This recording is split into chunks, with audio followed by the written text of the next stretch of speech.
Hello, everybody, and welcome to 38 Weeks to Go, your weekly podcast about fantasy football.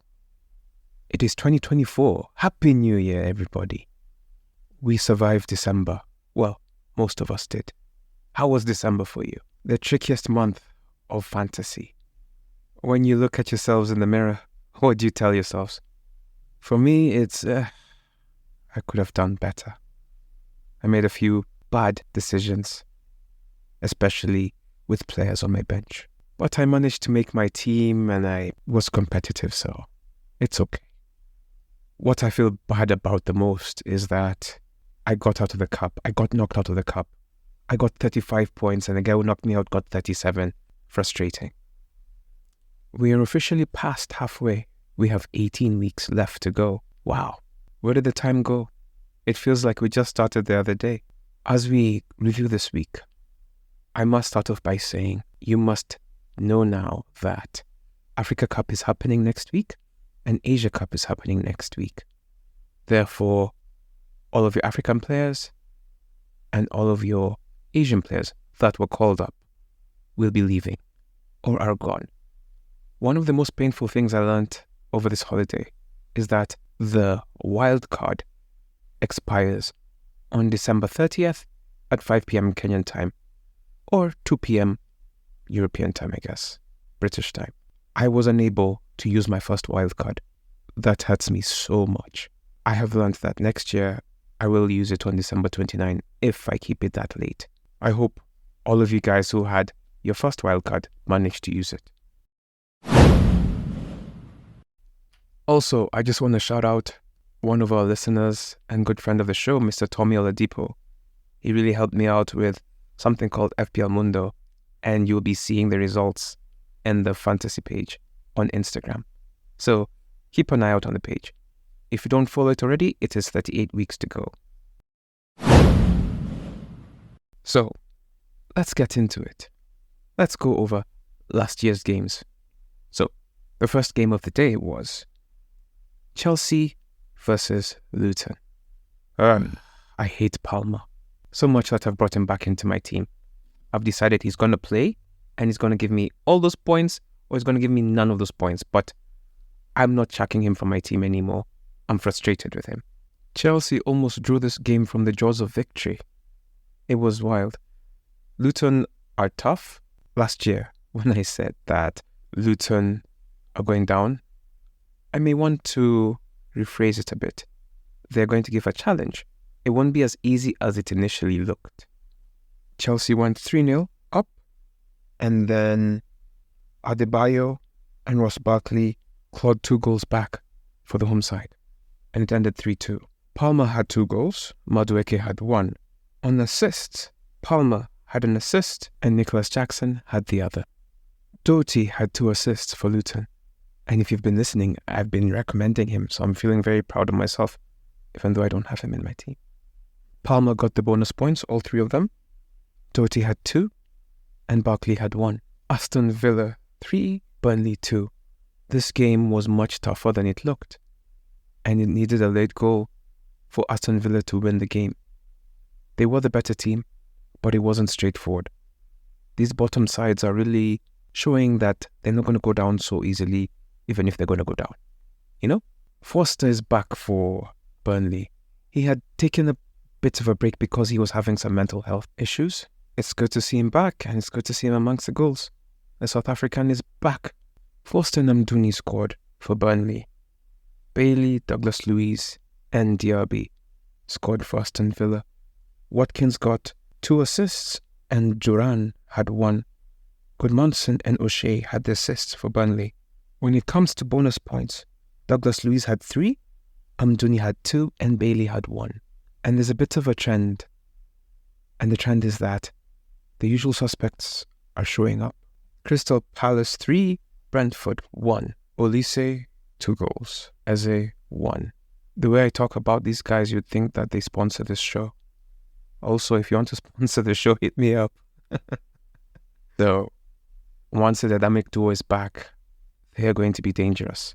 Eze is back. Olise is good. He's been on form.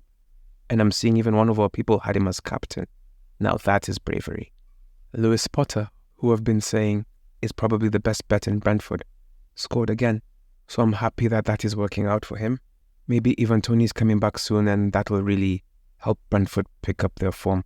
Because if they keep this up, with the way Luton and Burnley are looking, they could make it tough. Man City 2, Sheffield 0. This was an expected result. A soft landing for the champions. In 2024, you know how Manchester City are. The second half of the season, they just seem to raise their level. And now that teams like Arsenal have not been as consistent as they could have been, the title race feels like it's wide open, especially with Salah going. Who knows what that means for Liverpool? And we still have Haaland and KDB to come back. Alvarez and Rodrigo had the goals for Man City. Foden had 2 assists.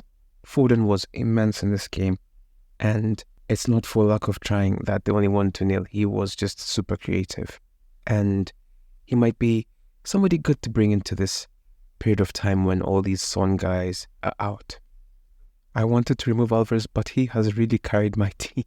The goal he scored was his only shot in the game, and he has now either scored or assisted in 3 of the last matches that he has played. Foden was man of the match, got 3 bonus points, Rodrigo got 2 bonus points, and Alvarez got 1. Losing to Man City isn't anything to be ashamed, so we'll see what Sheffield do in the next games. Wolves 3, Everton 0. Well, I wasn't ready for this one. Well, spiritually, at least. I really wanted Mykolenko to do something. I had Mykolenko and Pickford, so you knew where my loyalties lied. It wasn't more of a logical thing, it was just heart. Wolves were the better team. 3-0 says it all. That Korean guy has 13 goals and assists so far this season. It's amazing what he's doing and what he has done. The question now remains to be seen. Will they manage to hang on in his absence? Now you lose him and Neto. So now it'll be on Cunha and Bellegarde and co. Dawson, Kilman, Cunha scored the goals. Cunha and the Korean guy had the assists. Cunha has now scored or assisted in 7 of the last 9 games. So it should be somebody worth looking into after you see how they cope without the Korean guy. Cunha had 3 bonus points, Dawson had 2, and Kilman had 1. In what was a big upset, we had Nottingham Forest 2, Manchester United 1. Given the last game, I was very pumped about Man U. I even brought in Garnacho into my team, and thankfully he had an assist. I had said Rashford is waking up, and it seems like he is waking up. He had a goal. Gibbs White had the goal for Nottingham Forest. And Dominguez had the winner. Elanga has been really good for Nottingham Forest. He has now registered 10 goals and assists in the Premier League this season. He created 3 chances in this game. The new manager bounce is in effect for real. How long will it last? Let's find out. Man United are still struggling going forward. Only Sheffield and Burnley have scored fewer goals than Manchester United this season. That's tough, considering they've spent so much money. And speaking of so much money, Anthony. He has not been good this season. And considering Elanga is having an amazing season, it makes you wonder why they had to let him go. Anthony has now gone 22 games without a goal. He had 0 shots and created 0 chances. Montiel had 3 bonus points, Dominguez had 2, and Gibbs White had 1. Espirito Santo has a big squad. I'm sure he's going to carve out a really good team. Watch out, Brentford. They are coming for you. Also, if you're losing Chan, Elanga wouldn't be a bad bet. Fulham 2, Arsenal 1. This result is particularly painful for me because I've been having 2 defenders from Arsenal. I don't know why. I have been burnt a good one. And so I guess it's important that I announce that Arsenal have only kept 1 clean sheet in their last 7 games. I just underestimated the opponents, but it seems like clean sheets are going to be tough. In the previous episodes, I had said, let's see what Fulham looked like once Raul Jimenez is back, because it looked like they'd figured out a way to play with him. And he was back. And he scored. It's now been 4 goals in 4 games. Di Cordova-Reid scored, and Raul Jimenez scored the winner. Saka scored the goal for Arsenal. He got the goal, but it's not the kind of goal where you say, yes, he's back. Anyone in his position would have scored that goal. He just happened to be there. But also being there is part of skill. So, shout out to him. Di Cordova-Reid had the bonus points, all 3 of them. Tom Kearney had 2, and Raul Jimenez had 2. Spurs 3, Bournemouth 1. This whole game, I was just like, Solanke score, Solanke score, Solanke. Give Solanke the ball, let him score, let him score. By this point, it was very clear that my game week was struggling. And it was before Salah rescued my team, so I was just looking for points from anywhere. He missed a really good chance. But thankfully, Son was on the other side, and he helped me.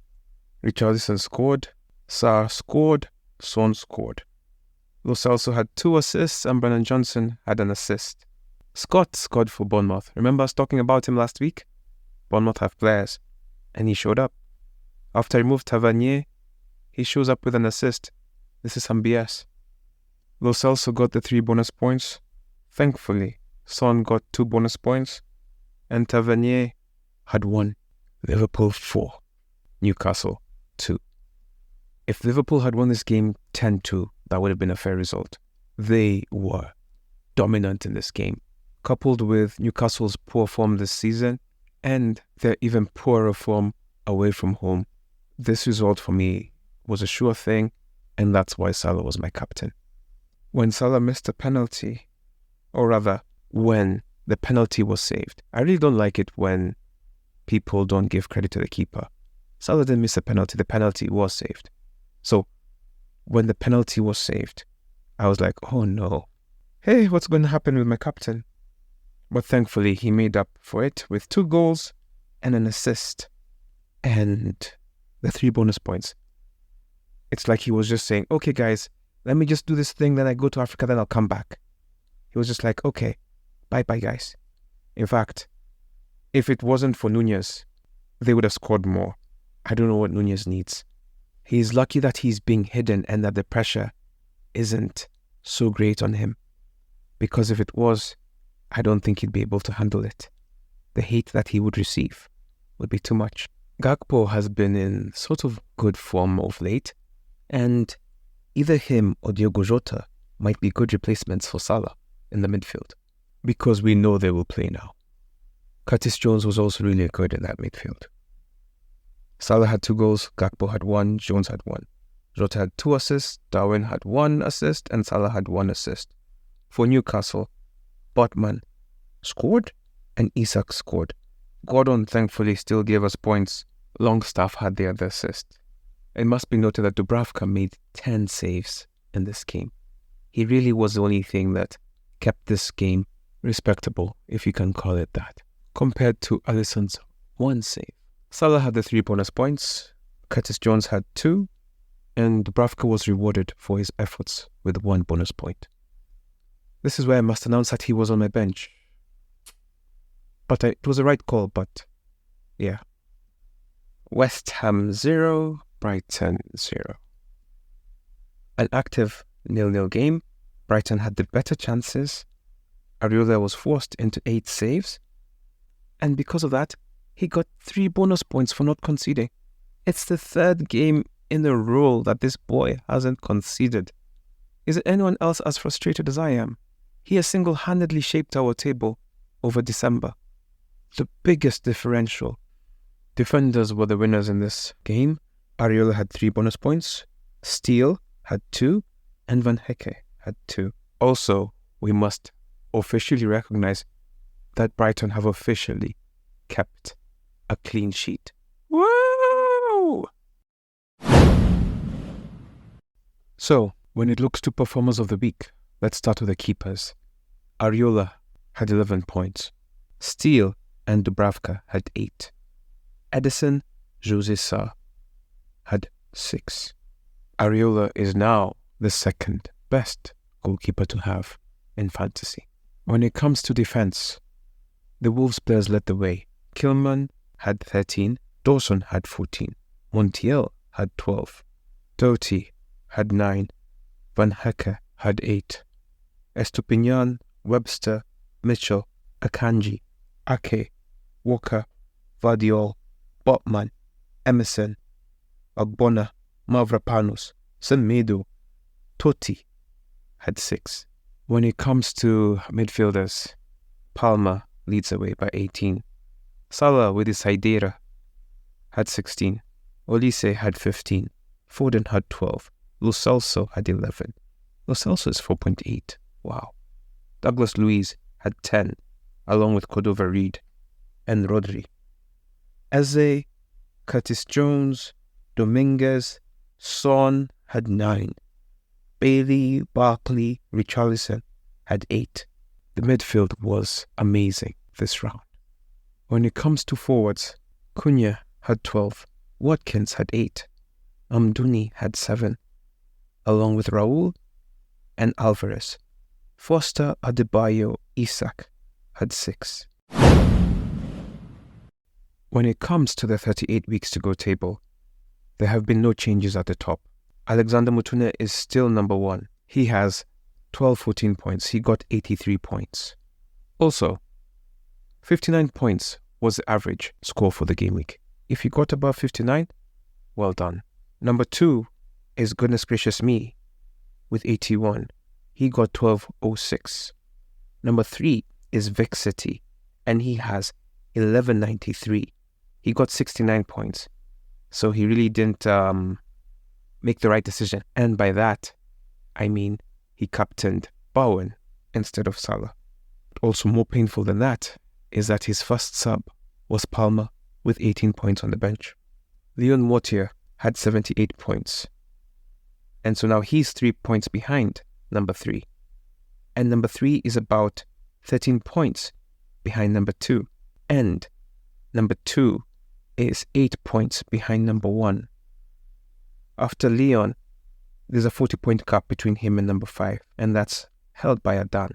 Our league table performed really well this week. Considering that 59 was average, 18 of us got above average, and we are 23. Well done, guys. This was a great game week for us as a collective. The highest points in our group got 93 points, and that is a tie between Team Kubwa, led by Moses Chege, and LED, who had 93 points as well. Maina Kamau was so close, he was just 2 points behind. He got 91. Melvin Asakanya was 4th with 85 points. And then there was a 3-way tie for number 5 with Martin Osewa with 83, along with Adan and Alexander Mutune. At the bottom of the table, the 93 points helped Moses Chege really move up the table in terms of trying to catch up, not exactly in position. Jeremiah Obiri is now done. He's stuck at the bottom. Pending a Haaland return, I don't see anything that he can do. Rashford starting to wake up is good because that's his vice captain. He got 42 points, and he's at the bottom with 845. Melvin Katharima had 41 points, and he has 871. So these two are the guys who don't change their teams, and they're languishing. Now you have Team Kubo, who's number 21. The 93 points took him to 953, and he is now 9 points behind number 20, and that is Mr. Jibril Guns and Moses. Number 19 has 963, and number 18 has 964, and then between number 17 and 18 is roughly 50 points. So there's a bit of a gap to make up, but as you've just heard, it's quite close at the bottom. There's competition. I must also shout out a man by the name of Washira Gitahi. He has really been trying. He's now number 18, and he has been fighting. He has been making his team, and he has been climbing slowly. He was at the bottom at some point, and so it's really good to see him fighting. Keep it up. This coming game week is going to be so fascinating, mainly because we're going to see what an early look is for these teams that lose all the African and Asian players. Or if you're a Chelsea fan, just a rotation. The games will resume on the 13th of January. In the beginning of the year, we have the FA Cup games. So this weekend will be an FA Cup weekend. So I'll record a preview pod closer to the game week. And between now and then, I'm going to carry out interviews with our joint leaders, Ellie and Moses. So look out for that. Up until then, I hope that you've had a great start to the year, and I wish you nothing but success on and off the pitch. Happy New Year, everybody.